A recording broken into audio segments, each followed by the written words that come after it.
The statements we're about to show you are from the Holy Quran, and is said to be the official, unchanged, pure word of God, revealed over 1400 years ago. Claiming to be the word of God is a heavy statement, and without proof, or if a single contradiction is found within the book, the apparent word of God will be proven false. So without further ado, let's put the book to the test. In the 23rd chapter, titled The Believers, from the 12th to the 14th verses, God is said to give a detailed description of how the human being is formed. It begins by saying, "We then placed him as a sperm drop in a place of settlement, firmly fixed. Then we made the drop into a alaqa." We will translate this word very soon. "And then we changed the alaqa into a lump. Then we made out of that lump into bones. And then we clothed the bones with flesh. Then we caused him to grow and come into being and attain the definitive human form." In the 21st century, we can now safely say that this verse is clearly describing the process of human development in correct chronological order. However, what we should be paying attention to in particular is the second stage, referring to the development of the embryo. The specific word used to describe the embryo in this verse is the word alaqa. The word alaqa, when translated into English, can mean three separate things. Firstly, a blood clot, or to be suspended, that is to be hanging or clinging to something, or thirdly and finally, a leech. Now, all three definitions don't come anywhere near what we perceive to be the human embryo.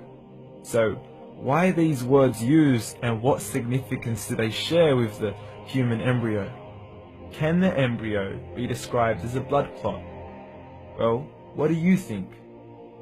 In the 3rd week of embryonic development, a tubular heart joins with the blood vessels to form a primordial cardiovascular system, and by the end of the 3rd week, the blood is circulating and the heart begins to beat on day 21. The first thing that comes to mind in regards to being suspended or hanging is the umbilical cord. But we can't use that example because we are simply referring to step 2, before the baby has even formed. But we now know today that the umbilical cord is formed from the connecting stalk. And the connecting stalk is formed as soon as the embryo is formed. The embryo's connecting stalk has even been described by John Allen and Beverly Kramer as an object to suspend the developing embryo in the extra-embryonic column.